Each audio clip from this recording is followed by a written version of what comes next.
Eto na naman sila. Nanalo ang Dasbiel. Ayan, ang mga pinagko-comment na naman. Pera-pera lang daw. May nabasa na naman ako, kakabasa ko lang. Sa isang malaking platform, yung Maray Lion. Comment section, ang dami na namang mga basher doon. Tapos ang nagsasabi daw, ayun, pera-pera lang daw. Mayaman daw kasi sila. Akala ko nga syukla yung maliligtas. Kasi si Clarice, ang dami niyang mga friends na mga artista mayayaman. Pero hindi sila nanalo. Guys, kung nakita nyo lang, grabe yung effort ng fans ng Dust B. Grabe yung pagpupuyat nila. Tulong-tulong yung mga fans ng Dust B na makalikom ng pera para maligtas sila. Pero ngayon na nanalo kami, nanalo ang Dust B.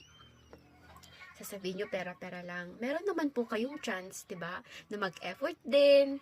Ayan, mag-effort din magpuyat, mag-sacrifice ng time kung gusto niyo manalo yung gusto nyong duo. Pero wala, 'di ba? Bakit ngayon na meron na yung result, tsaka naman kayo nag-hate diyan? OMG. Mag-focus kasi kayo sa mga gusto nyong duo para yun ba, laban lang tayo ng patas. Ha?